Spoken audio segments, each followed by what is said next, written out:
Venda de veículos ou clínicas odontológicas? Venda de veículos, sem nenhuma dúvida. É? Sem nenhuma dúvida. Inclusive, isso provocou uma mudança na jurisprudência. A jurisprudência agora tem aceitado absurdamente que se você compra um veículo usado e ele deu problema depois, o problema é seu. Era uma norma consagrada no código seguinte: todo produto tem garantia. Tá. Todo, independente de novo ou usado. Comprei um carro usado. Garantia. O código não faz distinção. O artigo 26 não distingue produtos novos ou usados. Todo produto tem garantia. Todo serviço tem garantia.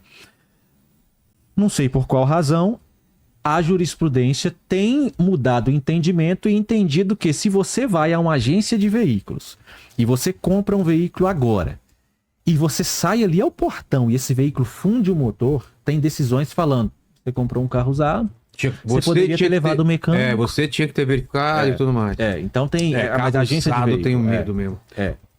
De longe, nunca compraria o carro usado de alguém dessa equipe aqui do podcast. Não porque eu não confio, mas é porque todos deram problema, não é? É incrível. Opa. O cara veio trabalhar aqui, eu já sei que o carro vai dar A problema. gasolina mais batizada que filho de Beata, né? O Lene que o diga, né? O carro do Lene, vou te falar, cara. É o terceiro já que eu troco. É? Agora parou. Fala com o Ben aqui. Mas, por incrível que pareça, se você acessar... Como que o cara faz pra se proteger, então? De veículos? Leva o mecânico. Né? Faz laudo, pede laudo. Eu peço laudo, né? Aí ajuda um pouco. Mas se você acessa qualquer site de qualquer tribunal, a campeã de reclamação o campeão de reclamação é o setor bancário.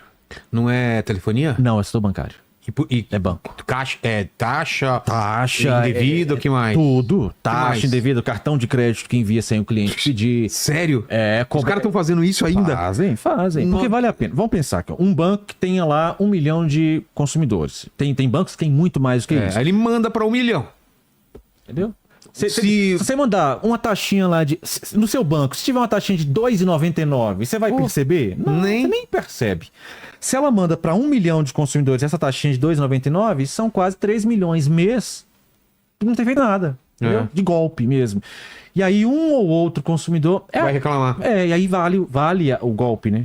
Porque o estelionato no Brasil... Os caras eles colocam seguro de cartão sem você pedir também. Exatamente. Aí você tem que pedir para tirar. Eles calculam. Os estelionatários, eles calculam isso. Eles calculam que você vai dar golpe em 100 pessoas, mas somente 10 vão descobrir. 90 valeu a pena. Aí valeu a pena para eles. E aí fazem isso. Então o setor bancário é o principal. Você falou agência setor bancário, agência de veículos e você tinha falado outro. Não. Que era? Que falaram Aqui que perguntaram clínica odontológica.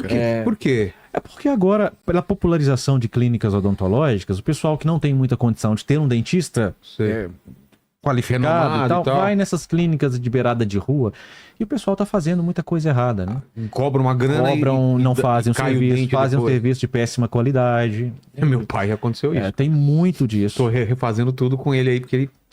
Só que o problema dele foi parente aí, fez com os parentes. Um barato que às vezes sai caro, né? Aí o pessoal sempre me cobrava muito assim, você vai gravar... O pessoal assim, os haters, né? Sei. Às vezes, mandava no meu Instagram pessoal, grava na agência, não sei o quê, gravou não sei o quê, mas eu nunca vi o Ben gravar em um banco. Nem vai ver. Por quê? Porque tem lei que proíbe. Ué? Simples. Você não pode entrar no banco e gravar? Não. Da mesma forma que você não pode gravar no aeroporto. Mas a justificativa é segurança. Segurança, exatamente. Então, como que eu vou gravar a ronda do consumidor num banco se tem uma lei que diz que não pode gravar? Sai preso lá. Eu não posso descumprir uma lei em nome do cumprimento de outra. Da mesma forma como eu não posso gravar no aeroporto. Então eu não gravo em banco, não é porque não tenha demanda, ou então porque, o Ben tem medo de enfrentar as grandes corporações. Não, até porque eu já gravei em várias grandes corporações. É porque não pode, a lei fala que não pode gravar em banco. Infelizmente, se pudesse, a gente gravaria lá e seria, eu acho, umas 5, 6 gravações por dia, né? Eu vou fazer uma pergunta minha aqui, falando de veículos. Já deixei pago, já deixei reservado já. Qual que é? Por que muitas vezes quando você vai comprar um carro usado, eles dão garantia somente de motor e câmbio? Essa farra. Então, não deveria ser assim. Isso é um erro. Esqueci o seu nome. Homer. É um erro. É uma interpretação equivocada do Código de Defesa do Consumidor. Vai ser chato um pouco que eu vou falar aqui, mas eu vou ter que fazer um panorama histórico do Código, tá? Pra gente entender porque que é um erro. A Constituição de 1988, já nas disposições introdutórias, ela coloca a defesa do consumidor como princípio constitucional. Então, e no próprio texto constitucional também diz que deveria haver uma lei para proteger o direito do consumidor. Então, é oriundo da Constituição. 1990, então, por causa desse contexto histórico de 88, a Constituição Cidadã, e a Constituição Cidadã preconizando a defesa do consumidor e trazendo a defesa do consumidor ao status constitucional, em 1990 foi promulgado o Código de Defesa do Consumidor, entendendo o consumidor como parte hipossuficiente. Então a hermenêutica jurídica, ela tem que entender também o espírito da lei. Né? A hermenêutica, a interpretação jurídica, ela não pode se isentar do qual que é o contexto histórico que essa lei foi aplicada. Por quê? Não é à toa que lá no artigo 26 não faz distinção entre novo e usado. É porque é pela hipossuficiência do consumidor. O princípio maior que rege o Código de Defesa do Consumidor é o princípio da hipossuficiência. Se é o princípio da hipossuficiência, vamos pensar hermeneuticamente aqui. Você é hipossuficiente. Quem é mais hipossuficiente? Um cara que tem condição de comprar um carro usado ou um cara que tem condição de comprar um carro novo? Um cara que tem condição de comprar um carro usado, ele é mais hipossuficiente. Logo, ele deveria receber menor proteção do que o cara que compra um carro novo? Não, óbvio que não. Deveria ser o contrário. Então, a interpretação do 26 não poderia fazer distinção entre veículo novo e usado. Mas como a jurisprudência foi mudando e aceitando isso, o pessoal começou a falar, não, vendo carro usado para você, mas só te dou garantia de motor e caixa. Isso foi o prenúncio. Eles começaram com isso para chegar no ponto que chegaram hoje, que era não dar garantia de nada, e isso ser aceito pelo judiciário. Mas é um erro interpretativo, é um erro de aplicação da lei. Qual outro setor que dá problema? A gente grava muito em clínicas odontológicas. Eu tive problema, eu te falei de telefonia, Sim. É o lance de você... Cara, lembra, Lene? Não vamos falar empresa, mas, cara, a gente não conseguia cancelar. Cancelava, tá tudo ok, beleza. Sim. Aí depois vinha a cobrança depois de novo. Ah, não, é porque faltou o CPF de não sei o quê, confirmar. Aí cancelava, depois voltava de... Pra descansar, aí você deixa pra lá e... Não, a gente ficou uns 6 meses até conseguir cancelar pra valer. Teve que acionar alguma coisa, né?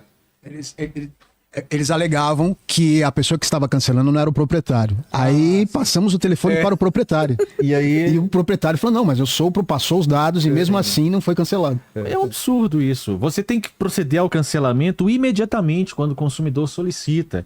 Mas é isso, nós estamos falando... Sem contar as esperas, telefônicas, Sim, colocam passar por um setor para descansar. Nós temos gravado bastante em locadoras de veículos também. Locadoras de veículos que vendem veículos. Entende? Tipo, elas compram o veículo para alugar e depois elas vendem. Tá. E tem dado muito qual que é o problema que tem? Veículo com defeito, veículo pichado mesmo, aí que vendem. E aí você pensa, eu tô comprando dessa grande empresa que é uma empresa séria, renome e tal, e aí o carro, na verdade, é uma porcaria. E dificultam para resolver o problema. Então é isso, temos gravado bastante. No último mês foram umas 3, 4 reportagens, né? 4 reportagens só de... Manda.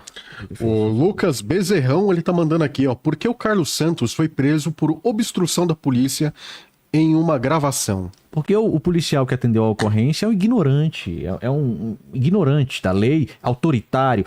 Quando a ignorância prospera, o autoritarismo entra em cena, não é isso? Todo autoritário é porque ele é ignorante. Então ele precisa se vencer pela força.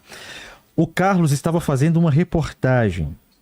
No Brasil, decisão, novamente, da Suprema Corte. Ou então nós vamos ter que fechar a Suprema Corte. Se as decisões da Suprema Corte do Brasil não têm eficácia, se elas não têm que ser aplicadas, que se feche a Suprema Corte. E eu tô falando isso numa exclamação retórica, porque não acho que tem que fechar a Suprema Corte. Eu tô dizendo que é um absurdo. As decisões da Suprema Corte, elas têm que ser cumpridas. Tem uma decisão da Suprema Corte que dispõe que é dispensável o diploma de jornalista para o exercício da profissão de jornalista. O Carlos estava atuando como repórter, como jornalista, e o policial queria que ele apresentasse a credencial de jornalista. E ele dizendo, não é obrigatório apresentar a credencial de jornalista, porque tem uma decisão do Supremo. E aí o policial se enviesou para o antro do autoritarismo e falou que ia prendê-lo, e aí deu um balaio de gato lá e levaram ele conduzido por causa disso, porque é ignorância. Seria muito mais bonito se ele tivesse falado, só um minuto, vou conferir aqui. Tudo bem, cara, você chegar e pedir uma carteirinha do jornalista e ele falava assim, não, como no meu caso, por exemplo, eu tenho o registro, agora o Carlos também tem, mas eu tenho o registro profissional, mas, por exemplo, se eu não tivesse, o policial chegou e pediu a carteira, você falasse, não precisa, porque tem uma decisão do Supremo. Cara, não vai diminuir você se você falar assim, tá, só um minutinho, vai lá e consulta no rádio. É verdade que pode exercer o jornalismo sem a carteira de jornalista? Cara, vamos falar pra você, não pode. Aí você volta e fala, não, tudo bem, tá tudo certo. Mas não, aí levaram o Carlos preso. E eu tava vindo para São Paulo, inclusive, na época. Era uma entrevista que eu daria a São Paulo e eu tive que ir a Paraíba por causa disso. Mas foi um marco na carreira do Carlos também, que ele saiu de lá muito maior do que começou, né? Mas foi muito, muito chato, um negócio muito chato.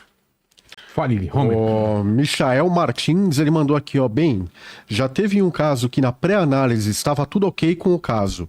E quando chegou no local, percebeu que o cliente não tinha tanta razão assim? Sim, já. E aí eu não gravei. Aí não grava, né? Não vou gravar.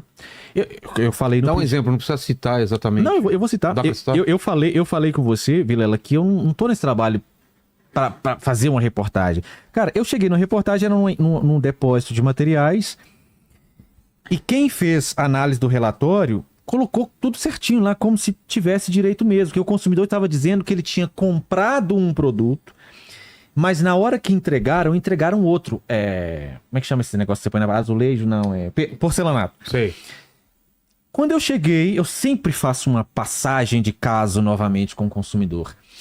E aí, quando eu passei o caso, ele falou pra mim, não, é porque o produto chegou outro. Eu falei, mas outro como? Ele falou assim, não é o mesmo. Eu falei, mas como que não é o mesmo? Cara, a cor tá diferente. Eu falei assim, deixa-me ver. Aí quando ele foi mostrar, na verdade, não é que o produto era outro. Por exemplo, você tem essa mesa aqui, faz quando você vai vender as ripas. Tem corta uma ripa que um verde tá... Isso, um verde, esse verde aqui, não tá mais claro do que esse verde aqui, mas era o mesmo produto, foi uma diferença de tonalidade. Isso acontece. E aí ele achou que era outro produto. Eu fui conferir. Não, lá na embalagem, no lote, era a mesma coisa. E ele tinha vindo de outra cidade. Eu falei assim, olha, não vamos gravar, porque na verdade aqui não houve erro, né? E não gravamos. Mas já aconteceu isso. Sim, já. A gente apura, não pode ir ao ar. Porque eu falo, comunicação tem que ter muita responsabilidade, né? A gente tem que ter responsabilidade na comunicação. Não é só você ligar uma câmera, ligar o microfone e sair falando, porque isso impacta a vida das pessoas. Imagina se eu começo a gravar uma reportagem que o consumidor não tem o direito. Isso tem capacidade, potencial para injustiçar o fornecedor, certo? Então eu vou gravar uma reportagem que o consumidor não tem o direito, então não posso fazer. Então a gente aborta a reportagem. Já teve outros casos também, não estou me lembrando exatamente, mas já teve casos, a gente chegar e olhar e falar assim... Teve um que era uma televisão, que a mulher, ela também... Só que eu não lembro as nuances, assim, mas envolvia uma televisão e ela... já tinha um processo. Outro caso, a gente não pode gravar. Se já tem um processo em curso... Não pode gravar quando tem um processo? Não existe uma vedação, mas assim, se já tem um processo em curso, eu vou lá gravar. Ou seja, já está encaminhado para uma resolução. Exatamente. E eu vou fazer um vídeo... Entendeu? Faz Qual razão? E outra, que é uma violação ética. Eu sou advogado. Eu não estou como advogado lá, mas eu sou advogado. Então eu estou desrespeitando um colega que ele já é o patrono daquela causa. Ele está trabalhando para a resolução de um caso. Aí agora eu vou entrar e falar assim, não, deixa... Não pode. Então, se tem processo em curso também, a gente não vai. E tem consumidor que oculta isso. Entendi. Tem. Já aconteceu. E aí você descobre depois. Na hora, aí a reportagem tem que ir ao ar, né? Na hora. Mas eu também não deixo passar, Vilela, né? Eu virei e falei, essa informação pra mim é nova. Putz. Então isso altera completamente o desfecho.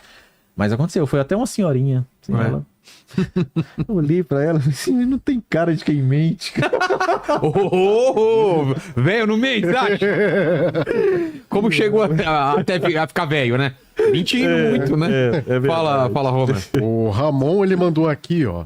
Comprei uma churrasqueira no Mercado Livre, cancelaram a minha compra sem motivo, aumentaram o preço do produto e ainda possuem preço no produto no estoque.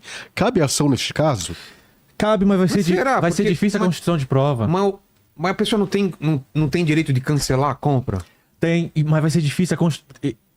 Você não pode também dar vazão à má fé do fornecedor. Porque vamos pensar assim, ó. Vamos pensar assim, ele comprou uma churrasqueira e aí, de repente, o estoque aumentou lá e fala, puta, eu vou cancelar isso. Isso, porque- isso acontece. acontece. Mas é difícil a constituição de prova. Você tem o direito, você teria o direito, pelo artigo 35, de comprar aquela churrasqueira por aquele preço. porque foi anunciada por um Exatamente. valor, né? Só que vai ser difícil constituir a prova. Qual prova? A prova de que o cancelamento não foi porque não tinha no estoque, foi por ultrapassa para aumentar o preço. Sei. Entende? Então a constituição de provas é muito difícil no direito ainda, né? No direito brasileiro como um todo, é muito difícil fazer prova. Tem caso que você tem o direito, mas é muito difícil provar que você tem o direito. Então nesse caso é isso.